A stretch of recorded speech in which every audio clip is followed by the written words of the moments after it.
Ladies and gentlemen, we've got a treat for you with IPL 13 round the corner. We get to the first interview with the CEO of Delhi Capitals, Dhiraj Malhotra, who's joining us live right here on ET Now.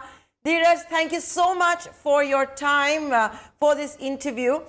I'm going to begin by first asking that do you think Delhi Capitals, owned by JSW, will do in IPL 13 what it's not been able to do till now, and that is win an IPL? Will IPL 13 turn out to be lucky for Delhi Capitals?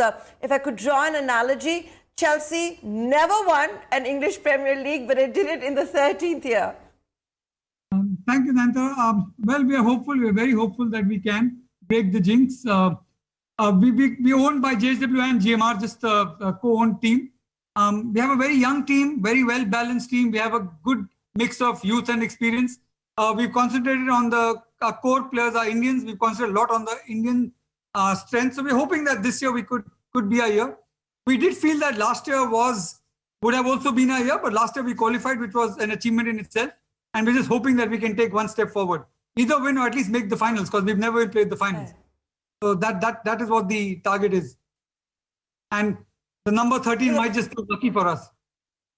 The fans are, of course, waiting. The fans are, of course, waiting for IPL 13. We've all been starved of live action. Football, of course, had come in earlier. But, you know, Dhiraj, you're saying you have a mix of youth and experienced players. But you've got more younger players. And that's a gamble that Delhi Capitals decided to take earlier itself. You don't have the big hitters that the other teams do. How will that pan out, according to you, in the new venue at UAE? I said we again a very heavy batting side. So I'm hoping that we don't need to. I mean, if we can keep chipping away and if we can start scoring at a high rate, I don't think we need the big hitters. But having said that, we do have some guys who can clear the boundary. We have Rishabh Pant, who is a pretty big hitter. You have Stoinis, you have Hetmeyer. We have some useful middle order all-rounders in Ashwin and Akshar Patel. So, I mean, and Shreya hit one of the longest sixes last year in the tour when he played for India. So we're hoping that they'll all come good. We're hoping they all gel together.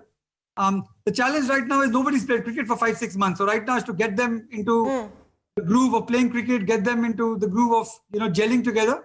Yeah. So that's the target for the next week or two before the tournament starts.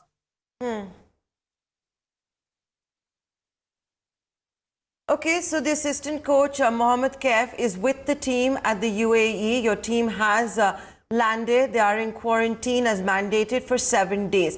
But Dhiraj, Delhi Capitals, if I'm not wrong, turned out to be the last team to land in UAE, and therefore it's going to be the last one to also end the quarantine. And therefore, isn't that going to be a bigger challenge, something you talked about? Lesser time to get the team bonding, the chemistry going? So Nanta, again, this was a calculated risk that we took because we don't want to also train too hard. You have 19-20 days of training. See, what happens in a regular season is that all our players who are playing international cricket are still playing some form of cricket. So by the time they join the team, it's only about 6 or 7 days before the tournament starts. It's the first time that we've had the team for as long as we've had them for. And you don't want them to... Dubai is still quite hot. It's still... the temperatures are not very favorable. So we don't want to burn out our team too early. So we want to also stagger the sessions that we have, stagger the training sessions that we have. And that's why we spoke to the coaches. Ponting, the chief coach, joins us tomorrow. We spoke to everybody and we decided that we'll try to break down our workout so that we're not there too early. And also gives the boys enough time to rest as well in between. So, and the only difference between us and the other teams are 2 days. So it's not that much of a difference. Okay, that's breaking news you're giving us that Ricky Ponting is indeed going to be with the Delhi Capitals, flying in from Australia and landing there quite soon. But Dhiraj, what is different also? You're saying you don't want the team to burn out. It's the longest you've had them together. Of course, 7 days will be in a hotel room in isolation. But this is also the longest gap that any cricketer would have had for not playing cricket, right? So the question I want to ask is that the level of cricket that we're going to see in IPL 13, is that going to take a knock simply because, the cricketers are not informed? They've not been playing. I hope not. I mean, that's a tricky one because any sport, you have to, the only way you keep getting better is if you are in touch and if you keep practicing. And you do lose a little if you're not practicing. But we're hoping 20 days, they're all professionals. We're all, in fact, every team is also carrying net bowlers from India. So the caliber of the net bowlers are quite high. The players are, I mean, since they've rested, they're also energized, they're ready to go. So I'm hoping that these guys get their nick sooner rather than later. But that's a question you'll get an answer to on the 19th when the first match starts. But I personally feel that I don't think it'll be affected that much. I think the players will come back to what their levels, and IPL will be as entertaining as always.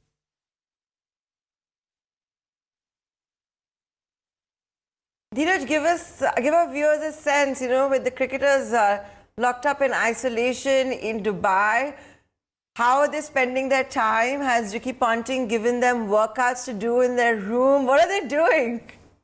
So we've got, I mean, we plan to have Zoom calls starting today, every evening, just talk with the team, just have fun sessions, nothing serious, just getting to know what they're doing. We put, as every team, we've got some weights in everyone's room. So they're, depending on which player has asked for what, someone has dumbbells, someone has the barbell, someone has asked for a treadmill, someone has asked for cycles in the room. So we've given them all that for 7 days. Luckily for us, we still, our hotel has every room has a balcony. So we sit out and, at least you get the view of the Burj and the fountains. And we're just keeping them motivated. We're talking to each other. We form groups. We keep sending jokes. We keep laughing, and we're just trying to gel really well together. For me, I mean, for us, I think it's the family that we've created, and that's coming out really strong right now in the isolation as well. And the amount of testings we have. I mean, we did 3 tests before we left India. We had a test at the airport as soon as we landed. We had a test yesterday, and now we have a test day after. And after the result of the day after's test is when we can start going out and meeting each other. As in our bubble. We still can't meet people from outside, but at least the team can start meeting together, and then we can start our planned activities. Training, gym sessions, meetings, and I mean, generally just be together and be there for each other.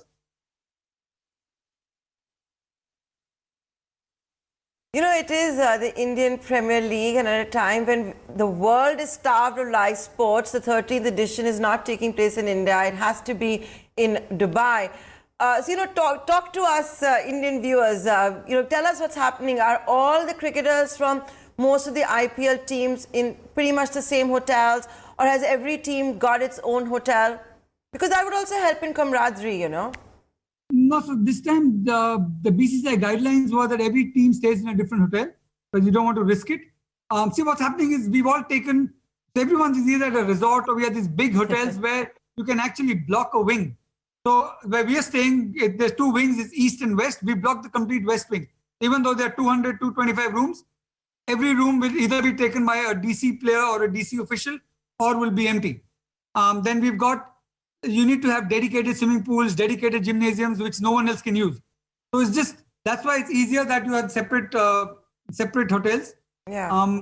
We've already had one long call day before yesterday with BCCI where everybody got on. So you had a Zoom call with about 600 people, players, management, some owners were there as well, and giving us all the protocols. Things are falling into place. As far as Indian viewers are concerned, even if it had happened in India, it would be behind closed doors. So you'll watch it on TV any which way. And thanks to it being in Dubai, you'll be watching it at the same time, same time zone as that. And, literally the same time as you would have watched it if it was back in India. So there's not a loss to anybody right now. You'll still get to see everything the same way as you did.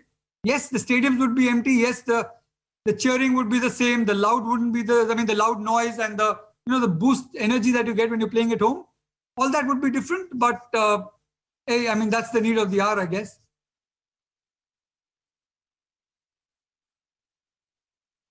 Are there going to be cheerleaders at these IPL matches, the ones we've all gotten used to, the music, all of that? Trying to get a sense of what the atmosphere is going to be like, even though the stadiums will be empty. Yeah, so unfortunately, there'll be no cheerleaders because there's no one to cheer. But the talks of having giant LED screens, and they're trying to see if we can integrate various fans onto those giant LEDs. So instead of people, you'll have LED screens, so you'll have more technology.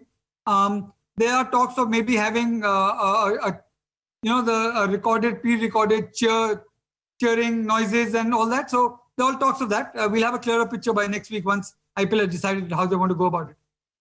But yes, the loss of people, I mean, having a fan in the stadium, cheering every ball, cheering a wicket, cheering a 4 and a 6, and that's just a different feeling. That'll be really tough on the cricketers, especially Indian cricketers. They've never played, all the big guys, they've never played in an empty stadium ever. I mean, when you tour abroad, they're still not as fanatic with the fans as they're here. So that'll be something new. But I mean, we've been talking to everybody, they're all aware of it. So they all know what to expect. But when it actually happens, it'll be surreal.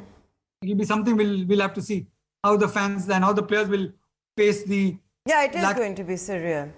Yeah, maybe they'll concentrate more. I don't know, but I'm just trying to be as positive. It's certainly going to be surreal, Dhiraj. Now, last year you had very famously said, Dhiraj, last year you had very famously said, and I'm going to quote you here, cricket is recession-proof. Of course, that was pre-COVID. Do you still stand by that statement? Is cricket still indeed recession-proof? Well, there are losses. I'm not saying that it's the same scale as it was, but look at it. One of the greatest cricket tournaments, which is the IPL, will be on in another 20-25 days at its same sheen.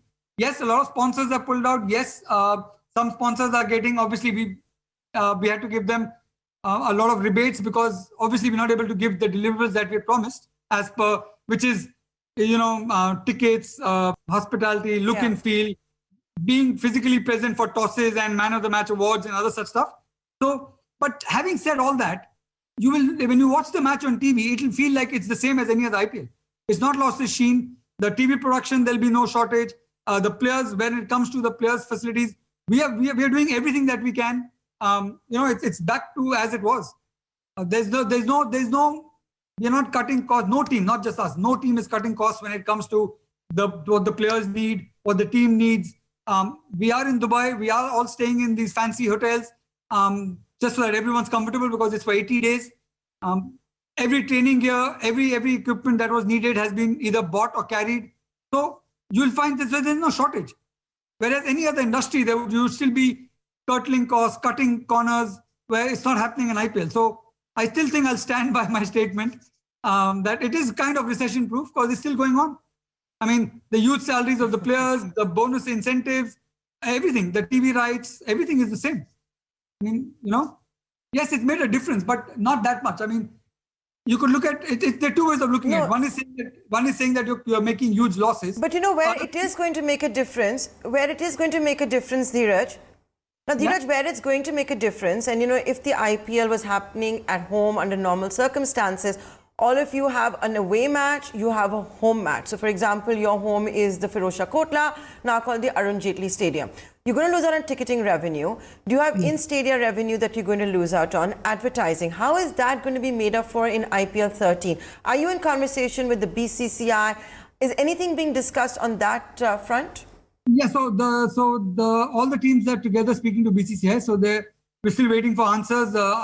We're in touch with them regularly. They're also giving us solutions. But Nantar, I mean, again, as I said, there are two ways of looking at it. I mean, if an IPL happens at its full grandeur and everything as normal, you make X amount of money, right? Financially. If it happens in the COVID time, you make X minus some Y. But that X minus Y is still profitable. Vis-a-vis not happening. Vis-a-vis so many other things which are not happening in the country today. So having said that, in the end of the day, you're still profitable and you're still making money. But apart from just making money, you're entertaining people and, kinds of, because I've been speaking to people and I've been getting posts on various things where people telling me, just seeing the team arrive, seeing videos of the team being there, and it just makes people believe that things are getting back to normal. There's optimism, there's hope, and that's what sport does for you. So, I mean, that's the bigger picture. But financially, yes, teams are losing out, but they're still making money. So it's not like we are in the red. We are still profitable. Might not be to the extent that we were, but every team will still be profitable.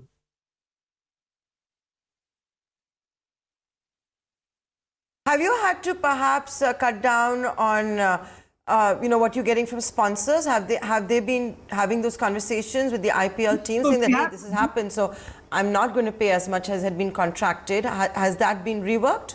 Yes, it has. All our sponsors have reworked. We've got some sponsors have also taken a pause, saying that, look, this year we cannot partner with you because a lot of people, if you look at brands like beer, air conditioners, cola brands, they're more into summer. They promote their brand in the summer. And with this happening October, November, December, it doesn't make sense to promote things for the summer. So a lot of them have said, look, we want a 1 year stopgap. And so we've got, as I said, we have a few sponsors who've changed, but we did get new sponsors. We've understood, if you look at a contract, a typical contract, a franchise has it, we give every sponsor, we give them tickets, hospitality tickets, you give them meet and greet. Another thing you give them is you give them their stall in the stadium, which means 35,000 people every game touch and feel their product, whatever that is, right? So that all this is a loss. Plus, they get either their dealers or themselves, they get to be at the podium, they get to give a man of the match award, they go for the coin cost. So all this is all value added stuff which we're not able to do this time. So based on that, we worked on a certain formula and we've given between 10 to 15% discount to all our sponsors. And those who've asked for a pause, we've understood it's been a nice handshake, no ill feeling, and we've gone and replaced them with new sponsors. And next year we'll see if they want to come back or we'll continue with these. Because the fact that your co-owner JSW came on as a principal sponsor, I don't know if they'd want to double down on Delhi Capitals, or was it simply because, the market is bad, everybody's cutting down on marketing spends, advertising spends, and even the traditional advertisers have moved out, which we saw in the World Cup itself. It's basically the startups and the new age unicorns which have been advertising a lot more on cricket. We're running out of time, so what I also want to get a sense from you is there have been unconfirmed reports that as the IPL progresses, you may start seeing spectators in the stadiums, albeit with social distancing. Is that correct? Are the team owners having this conversation with the BCCI? Is it going to happen at all, or is it completely ruled out? No, it's not ruled out. What we've been told is that September definitely behind closed doors. October, depending on how the UAE government takes a call, could be 30 to 40% stadium capacity, again on social distancing. Going to the point of JSW, it's a really nice question you asked, and answer. When Daikin had to pull out because of air conditioners and summer branding, we had the option of going to the market. But the JSW, at least Mr. Par Jindal and Mr. Sachin Jindal, they felt that this will be the most watched IPL ever. There's no competition, there's no movies, there's no television, new soaps being released. So it'll just be IPL and the whole country, rather the whole world will be watching it. So they said it'll be a great boost for their brand. And we were in the market, whatever price we were getting in the market, they matched the price. So it's not like we've given them a discount or something because they are our owners, but they match the market value. And they feel that it's good for their brand, and this year would be different. But okay, Dhiraj, before I let you go, you've given us a sense of the business and how it's going to work out. I've got to ask you this one question because it was all in the news yesterday. Usain Bolt testing positive. He partied with Chris Gayle. Everybody was wondering what's going to happen to the RCB. Then, you've had Virat Kohli, the Indian skipper, saying one mistake and it can go completely wrong. How responsible are all the players being? How responsible are the owners being? How responsible is the BCCI being? Absolutely right. Just one mistake and can all go wrong. Yeah, exactly. One mistake and you don't want to be the person who brings the tournament down. So if you are the one person who's, because of whose mistake or because of whose error of judgment, someone else it spreads, then you are the person who's brought the tournament down. Everyone's aware of that. As I said, we had a call for the first time where there were every player and every management, some owners, everybody was there with BCCI. They've told us how seriously they're taking the situation. They've had various companies that people are monitoring our movements. Everything is being monitored. Everything is being in control.